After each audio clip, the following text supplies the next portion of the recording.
Hi, welcome to NJ Law. We're here today at Howell Township Police Headquarters to take a tour of their facility and see what they have. Right now we're standing outside the door of Chief Ronald Carter, and we're going to go in and speak to him for a minute before we tour the facility here. I'm sure it'll be interesting for all, and hopefully Chief Carter has a couple of minutes to speak to us. Let's go on in.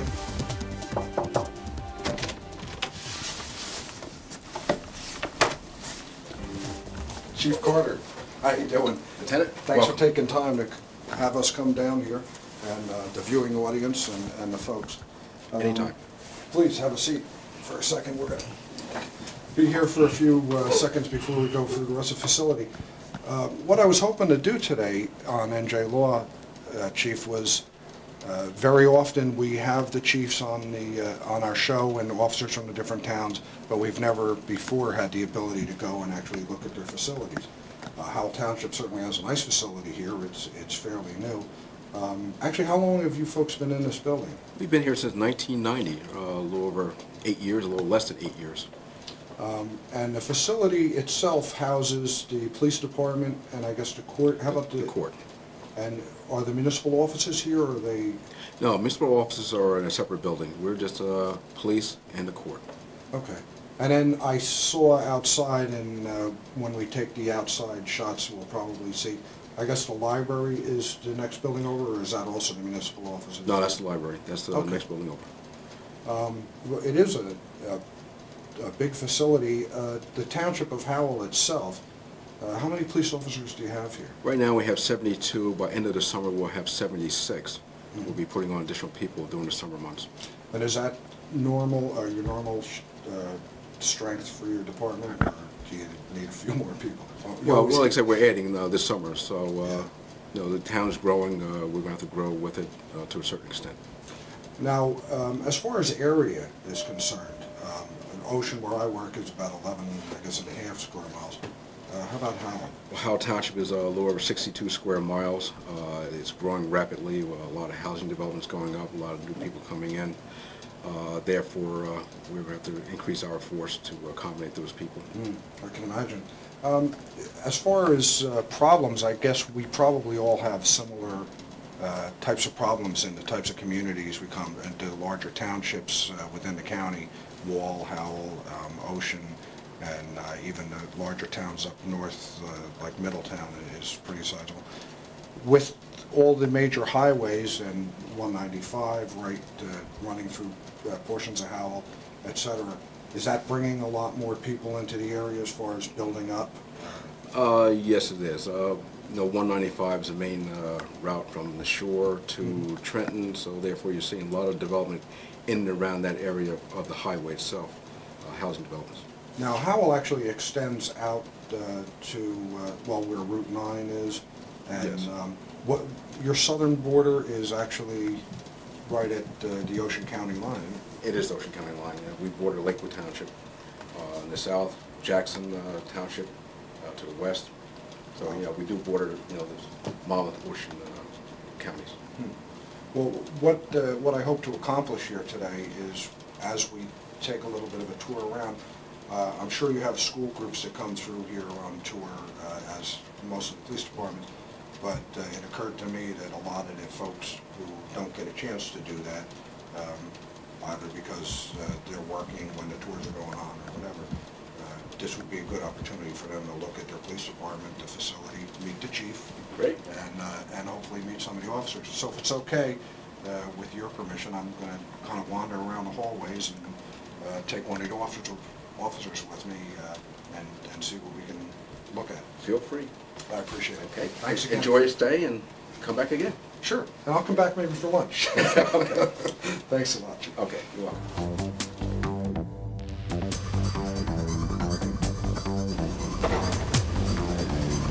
This is the patrol write-up room. Again, we have our computers in here where if the patrol officers have not finished their work out in the patrol car during the day, they have the opportunity to come in here and finish their reports. Again, all the computers are hooked up to our records and CAD system. In here also are our lieutenants and patrol sergeants' offices. Okay. And we'll be talking more about the computers in a few minutes, once we talk to your computer guru, so to speak. Very good. This is our muster room. Again, when we start our shifts during the day, this is where the patrol officers meet with their supervisor, which may be a sergeant or a lieutenant, depending on the day, who is going to let them know what sectors or areas they're going to be working within Howell Township. He'll assign them any special activities for the day, if there's a DWI roadblock or any traffic surveys or things that need to be done. In here, we talk a little bit about the activity for the last 36 to 48 hours, making sure that all the guys are well aware of any emergency circumstances or hot calls that we're following up on. And again, just dissemination of information so all the guys are fully prepared to go out on the road for their shift. Great.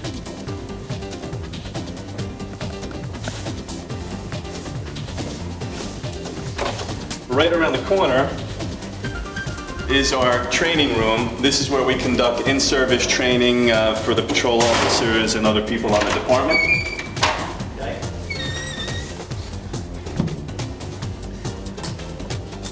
And here we have Staff Sergeant So what we do, McGirr conducting training today. how you doing? Sorry to interrupt. No problem. What we do is we call the county, we advise them that we're putting somebody into the system, and we want to have a decision on extradition. We're also going to note it in the report. And the reason for that is that when somebody else goes to serve that warrant, they're going to look at the report, and they're going to know that an NCIC entry was made, and they're going to know to cancel it. What we had here one time was a guy investigating a domestic, put somebody in as a wanted person. Didn't know where the guy was, it was a serious charge. At the end of his shift, he took the warrant, turned it over to the oncoming shift and said, hey, try to serve this warrant. We think the guy's in Jackson Township.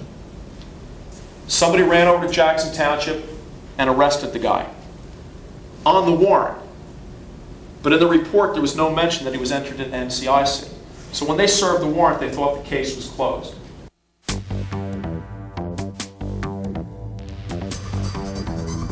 So Harold, thanks for taking us out to the police car here.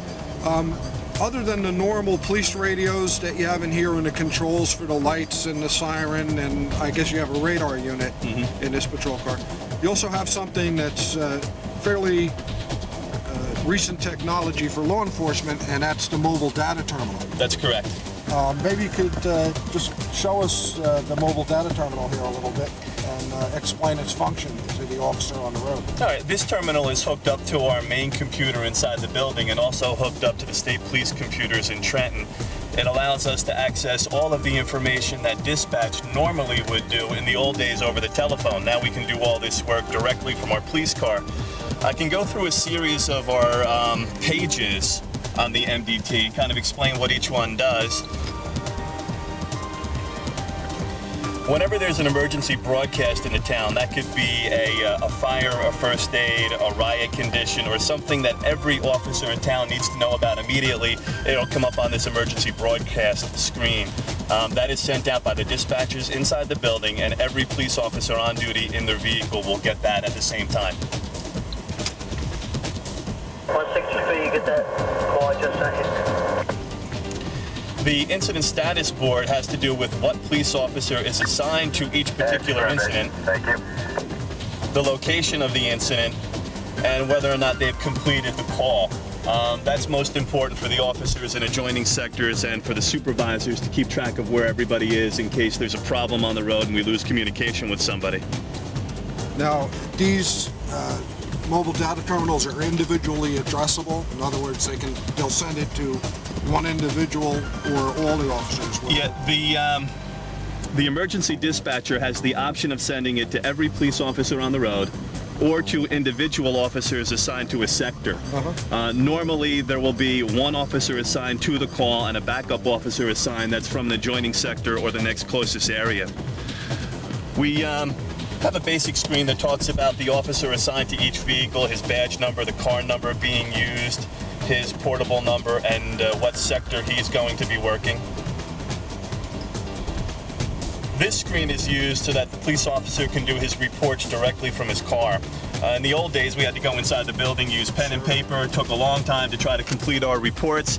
Now the officer, upon completion of his call, can sit in his motor vehicle and complete the investigation report or accident report right here in the motor vehicle. Again, we always take down basic information of all the contacts that we make out on the street. This is called a complaint dispatch report. The incident is whatever the call was. It may be a theft, it may be a burglary, it may be a shoplifting, or just a suspicious person. We record all the people that we talk to by last name, first name, their address, where they live, their phone number, their race, what their involvement was in the case, whether they were the victim, the accused, or the witness to the case. And then we can include other personal statements and their statements about their knowledge of the case. Again, a continuation page for more information. This allows us to check out driver's license numbers throughout the state of New Jersey and out of state. We just enter the numbers here on this form, including the name and the date of birth of the people involved, their eye color and sex, and within moments we have back whether or not they are a licensed driver or a suspended driver, and we can take the appropriate action. Another form, we can check whether or not the vehicle involved is a registered vehicle, whether it's a stolen vehicle. And again, we can do that by license plate number or by VIN number, by putting in the type of car that it is, whether it's a passenger car, a truck, or commercial vehicle, a motorcycle. And again, that information comes back very quickly. Now, these are extremely useful to the officers on the road, plus it cuts down on your radio traffic. Absolutely. Nowadays, with technology as it is, everybody and their brother has a scanner, listens in the police calls, and sometimes just out of curiosity, but sometimes they end up showing up on the call that better is left alone. Yeah, not only that, the criminals are also sophisticated and have scanners. The departments that don't have a mobile data terminal, if they're still going out over the air, the criminals can hear where they're coming. They know when police officers are arriving in a particular area, and certainly they can vacate that area before the police arrive. This is a little bit more clandestine. Nobody knows where we're going except us, and we have the opportunity to kind of sneak up on a perpetrator. Well, and there's nothing, no feeling like, and it's not necessarily the dispatcher's fault, but you walking up on a car with a portable unit and having run a check on somebody, and then have the dispatcher come and tell you they're wanted. Sure. And the bad guy hears it exactly the same time you do, so it can cause more problems. So this is now, you guys have had these for a while. Yeah, we were one of the first police departments, I believe, in Monmouth County that implemented this, and it's worked out very well for us. Great. The screen that's on the board now is about warrant checks. We can check people by their name, date of birth, sex and race, social security number to see if there are any active warrants throughout Monmouth County, the state of New Jersey, or nationwide.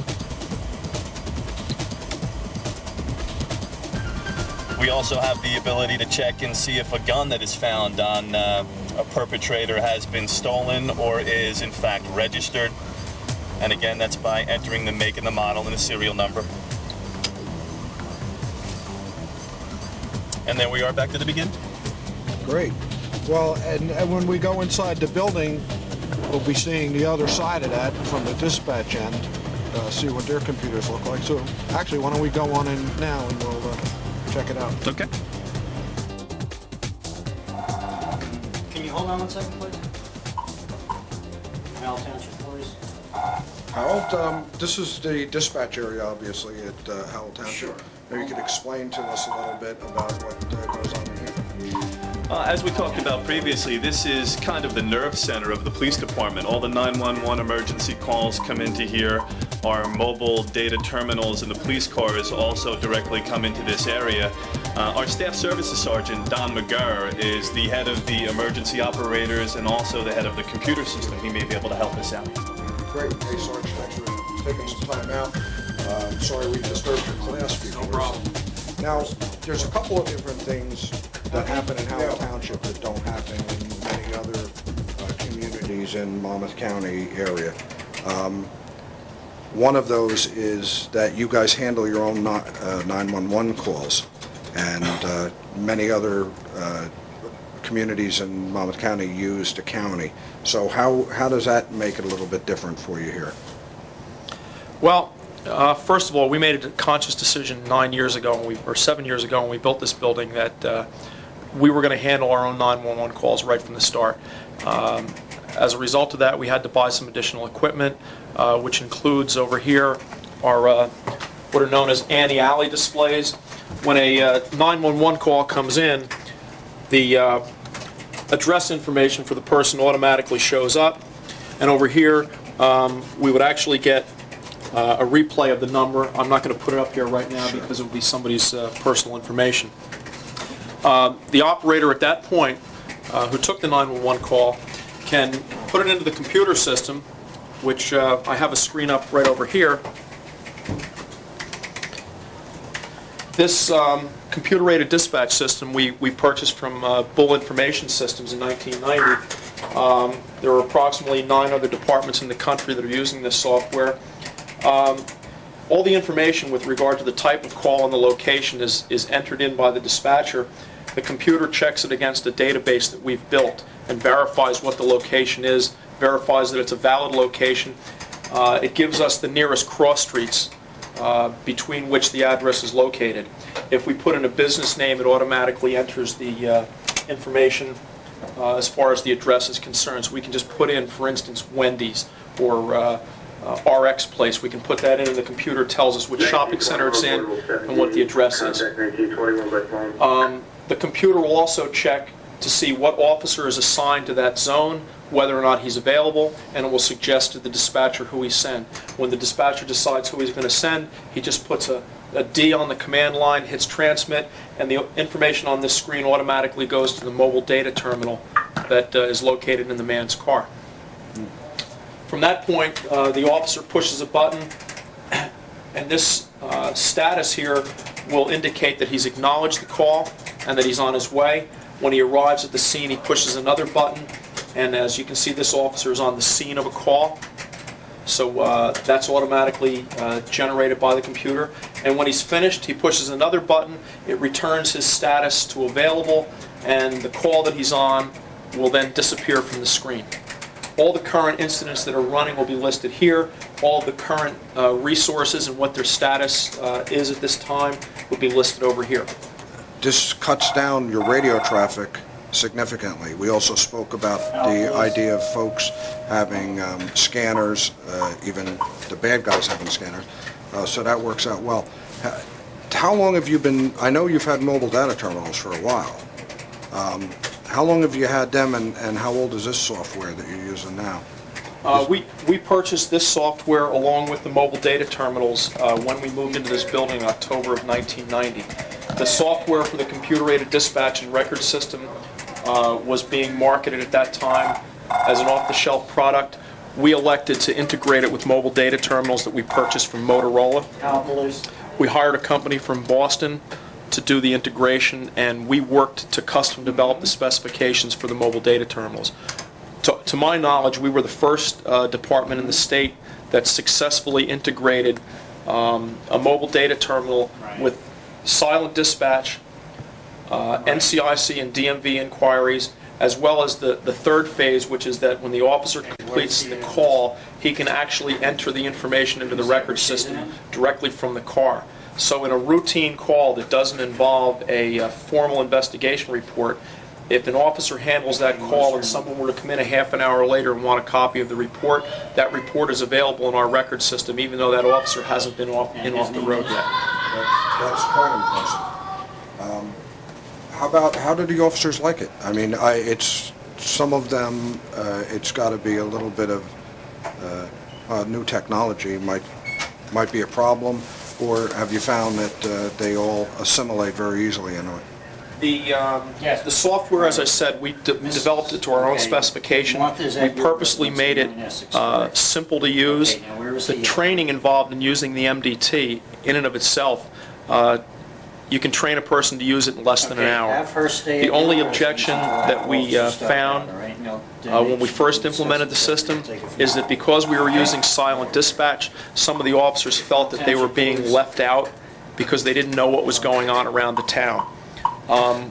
We solved that by doing a couple of things. One, if it's an emergency call that we feel everybody needs to know, we broadcast it to all the cars. So any car that's nearby can respond.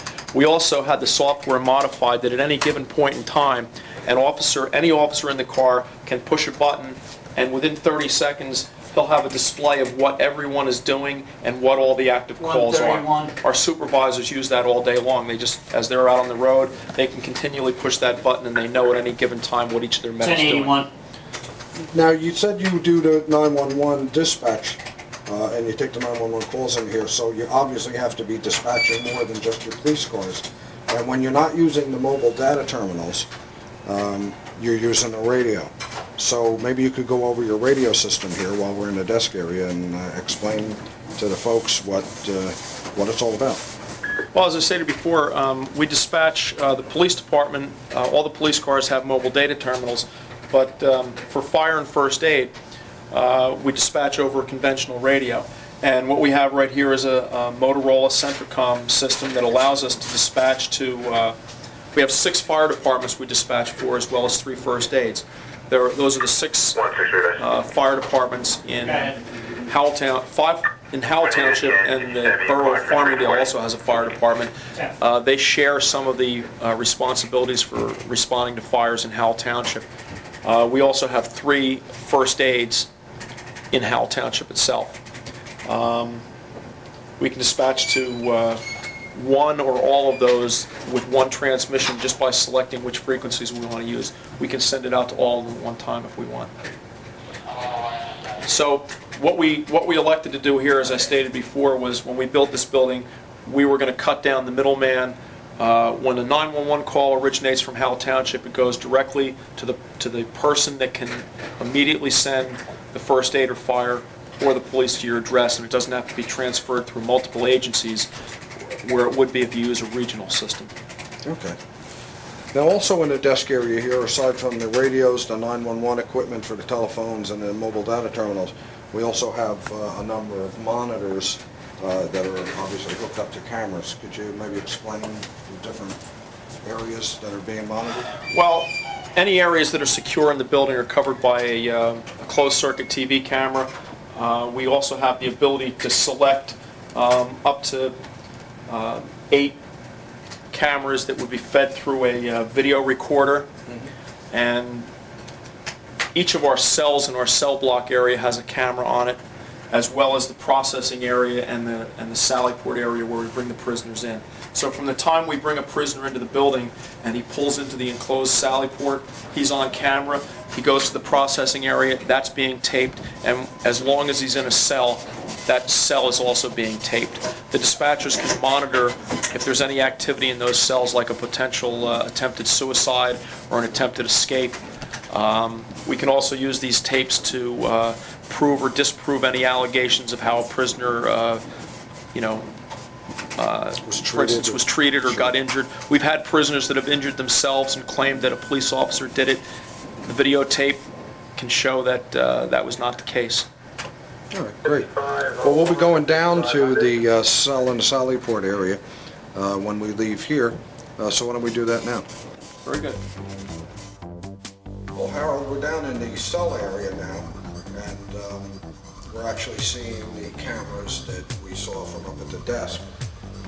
And we can see, obviously, all the accoutrements here that are used.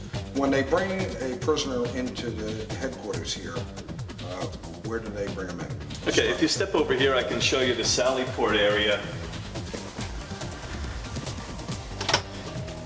If you followed the way a prisoner would be brought in, the patrol car would enter this secured sally port. It's really a cinder block and cement garage. As the patrol car comes in, the metal door, the garage door, will come down behind the patrol car, and that creates a secure area. Once we're in this part of the building, the accused cannot exit the building. The only people who can open any of the sally port doors or the doors inside the cell block or processing area are the dispatchers when asked by a police officer who identifies himself. As you saw in the dispatch area, the dispatchers are aware when we're coming in with a prisoner. We'll activate the cameras and then spend part of their time monitoring all of our activities back here. You saw the cameras on the wall. There is also audio, so they can turn up the audio and hear everything that's also going on. When we come in here with the prisoner, we will come into this room where we'll do our photo IDs. Now, as you can see, we'll have a prisoner or the accused come in, stand behind the tape. We'll put the date and time and appropriate numbers for the prisoner, take their photo, and we keep a record of that. While we're in this office, we will also come over and do fingerprints when appropriate. Some crimes call for fingerprinting and some do not. Whenever it's appropriate, we will fingerprint. We keep a record. A record goes to the state police and also into the state computer and federal computer systems. If you come out here, you can see that we have a very comfortable bench where our accused are asked to sit down and relax. We do have some special hardware that we will occasionally use for some of our prisoners who are a little bit rowdy or not willing to follow directions very well. That keeps them secure here when we continue to take their information, name, address, involvement in the crime, and so on. Over in this area, we have our breathalyzer machines.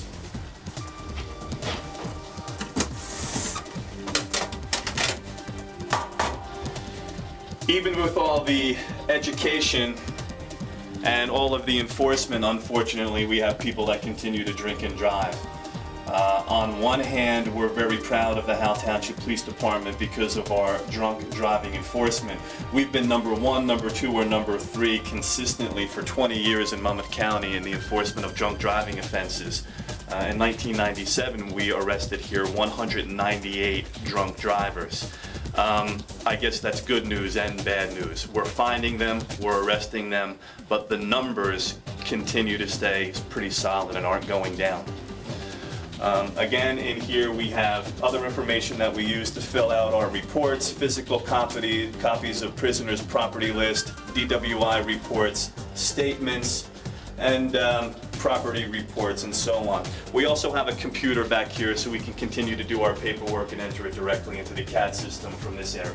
Now, the people who come in to take the breathalyzer, which is a test for the alcohol content using their breath as a sample, very often, and we have complicated forms that we have to go through, but most of the time is because people don't realize in New Jersey driving is a privilege, not a right. Absolutely. And you need to, the law says you have to give a sample when the police ask for it, and very often people will refuse, and it just gets more complicated for court. But I just thought I'd mention that since we were in that area.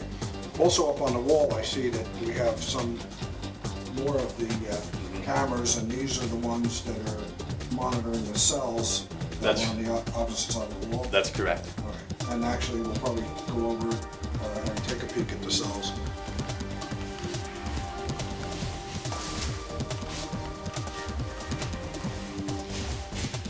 All the comforts at home. I hope you enjoyed the tour of the Howell Township facilities. Next time on NJ Law, we'll be touring another facility, or police facility here in Monmouth County. Until then, God bless. Take care of yourselves.